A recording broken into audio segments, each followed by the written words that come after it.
Hello everyone, welcome or welcome back to my YouTube channel. If you are new here, my name is Aditi and we talk about the career tips and tricks that actually work. Also, I help you guys to tap your untouched potential that you have in you. So today we're going to talk about something, a very common problem that every student faces in their college life, and we are here to fix that. Well, I have a theory that every college has two types of people. A, the donors who come to the college, who pay the fees, who sit for the lectures, who pay, who submit, who just come and just go, and nobody even remembers them. And B, there are people who come unaware, unsure, and they have a lot of doubts in their mind, but they leave with a lot of networks, with good memories, and a lot of skills that they have gained. They take their college as an upgraded center. They just utilize the college values and they just try to have as much as they can in their college life. I have realized that being a loser in college doesn't mean that you're not popular among the kids or people don't know you. It's about leaving the college with regrets and leaving the college in the same way that you just entered. So today in this video, I'm going to talk about 9 rules that I've learned from my personal experience. And this will actually help you to stay on your ground and personally develop yourself rather than being a background character in your life. So without a further ado, let's jump into it.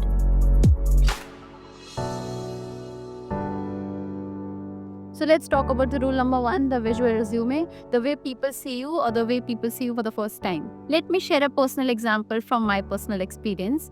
So what I used to do is, if I'm getting up late, I used to just rush to the college without thinking about my outfit, without putting any skincare on my face, without just putting a lot of efforts to look good.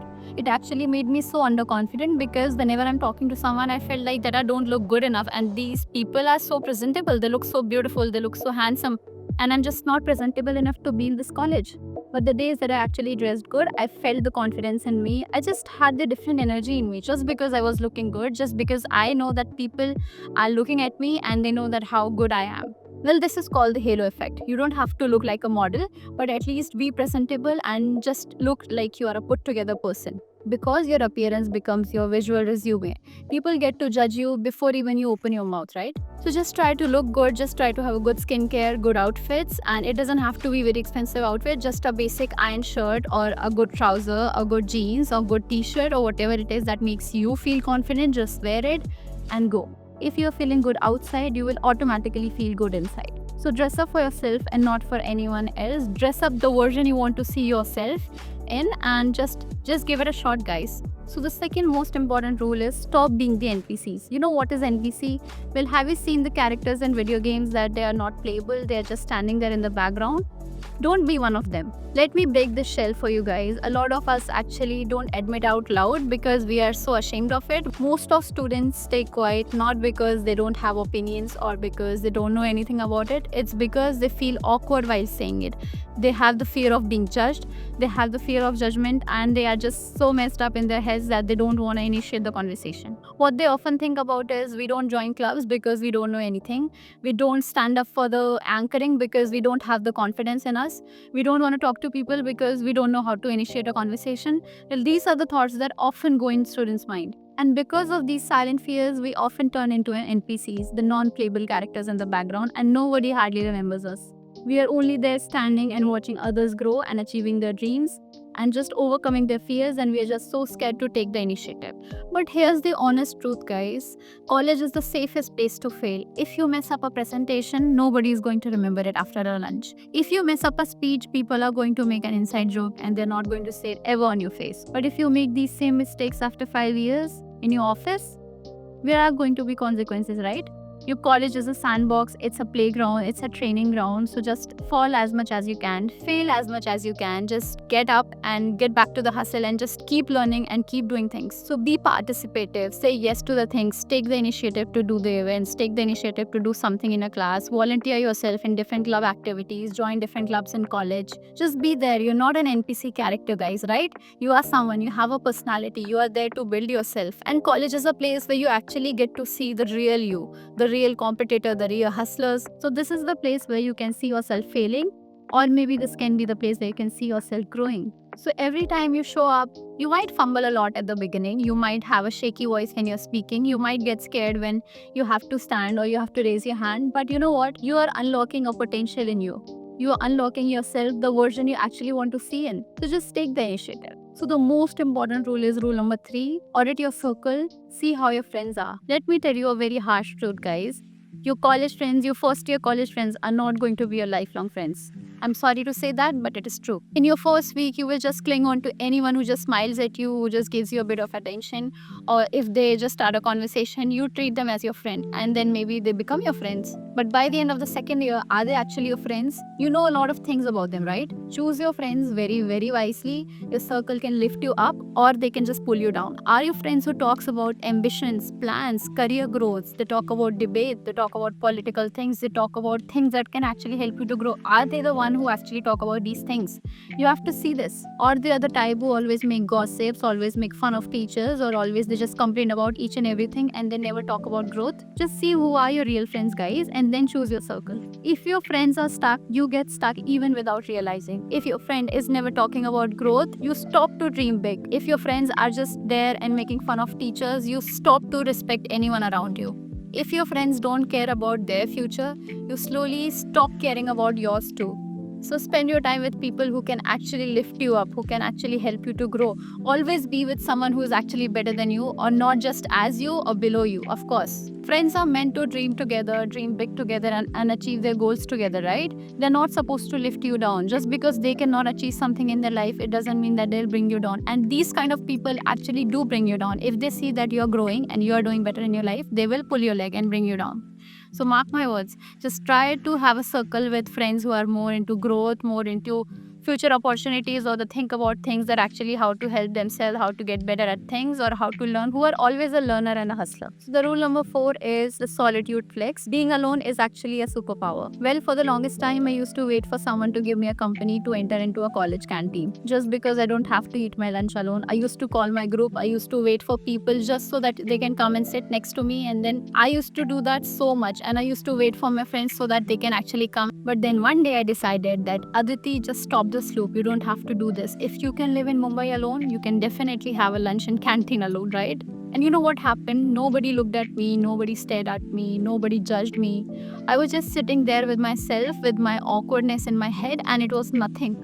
All the awkwardness, all the shyness, whatever I had, it was all in my mind. Once I got comfortable in eating my lunch alone, I started going to library alone, I started attending the events alone, I started going to the workshops alone. I started doing things on my own, and to be honest, I enjoyed the company more because I could focus more on the things that were going around than being with my friends in a group. Just this small habit actually skyrocketed my confidence. I was just dependent on myself. I was not dependent on anybody else. I was just so confident. I just felt so good in me that, okay, I can do this. I have this in me. I have some potential. And when you get the confidence, you can easily get anything in your life. Your friends are never going to sit next to you in a job interview or in your office. Your mother is never going to help you to go to the office or to hold your hands to be there with you always, right? You have to do things alone. You have to be independent. So these are the things that you can actually do. If you master being alone in college, you can master being independent forever in your life. So the rule number 5 is do a side quest. You don't have to just indulge yourself into the studies and just do whatever is going in college. Have a side hustle, just learn something, just do like a video editing apart from your academics. I mean, just learn a video editing, or just watch something, or just learn how to crochet, or how to do arts, or how to play a guitar. Just do something that can actually help you to make even a small amount of money. If you're independent and just earning even a small amount just so that you can manage your travel expenses or your eating expenses or whatever the small expenses that you make, if you're independent and you have even a small amount of money for yourself, you will have a different level of confidence in you. It doesn't have to be something big or something very unique. It just has to be yours. Something that you know, something that you enjoy, maybe editing a reel, maybe giving tuitions to someone, or maybe just selling an online course, or maybe just making videos, or whatever that you like, something, some way in which you can actually start earning in your college time, or maybe an internship or a life project that you can learn, just something that can actually help you to either grow or to have monetary benefits. These side quests will actually transform you from a college student to being an independent person. Rule number 6, legally rob to college. Yes. which means that use the resources that are provided in college. We have a lot of different softwares and the labs in college with so many advanced softwares in it, and we never use it, which actually goes waste. And you are the one who's actually paying for it, right? With your fees. If you're paying so much of money, you are supposed to use that. So just use the college library books, use the labs, use the alumni talks, use the workshops, use the certifications, whatever that is being given to you in college. Just try to gain as much as you can. Just try to have everything around you, because each and everything that is being given to you has been paid by you. So all the certifications, the gyms, the internships, the alumni talks, the workshop, the industry visit, just go and gain as much as you can. Just try to absorb as much as you can in you. And let me tell you something, if you're not using these things, you're literally donating your money to your college building. So just don't leave your college just with a degree when you can actually leave it with a whole toolkit with you. Rule number 7, be diplomatic and don't poke the faculty bear. Let me tell you a small secret. What do you think? Which is the most powerful room in the college? Is it your classroom? No, of course not. It is the faculty room, to be honest. The faculty room. Everything gets discussed there. The toppers, the hustlers, the lazy ones, the disrespectful ones, the dumb ones, the smart ones, everyone is there. And all of it is being talked in the faculty room. One bad impression can travel fast. You don't need to suck up to the professors. You don't have to be a teacher's pet. You don't have to be the most intelligent student in the class they actually adore, the topper. You don't have to be all these things. Just be respectful, be decent, be nice to them, and just listen when they're talking in class. Just don't talk, or just don't use your phone, or don't do something that can actually piss them off. Because when the placement starts, they talk about you. Do you want them to say, Aditi, I don't think so, she's okay? Or do you want them to say, Aditi, yeah, she's a good girl. She was a good kid, always a good listener. She always used to listen my class, and she always used to ask a lot of questions. Do you want to come in the first category or the second category? Of course, the second, right? A little humility and a politeness can actually go a far longer way than you can ever imagine, and can save your future. So the rule number 8 is your CGPA. The boring but the most important thing. Listen, I know CGPA seems all like a waste. It doesn't matter. Your marks doesn't matter. Your skills matter. I know half of the lecture seems like a torture to you, and a lot of us think that why we are wasting time sitting here just for the attendance. I know how it feels. But CGPA is not about knowledge, it's about the opportunity that it brings. Companies, they don't know you. They don't know your personality. They don't know your skills. They don't know you. They've never seen you. The first thing that they see is the number. If the number is low, you don't even get the chance to prove yourself by sitting in front of them in an interview, right? Because your CV has not been shortlisted. Your entire personality doesn't even get a chance to sit in front of anyone. CGPA is not your identity, of course, but it is going to be your safety net. So just, you don't have to be a 9.5 or a 10 CGPA holder. If you can, then of course you should, definitely you should.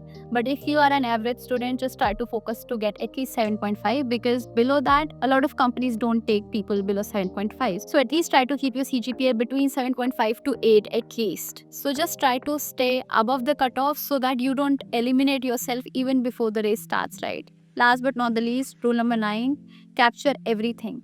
Yes, start taking pictures of all the cringe moments that have been going in the college, the learning time, the workshops, the events that are going in your college.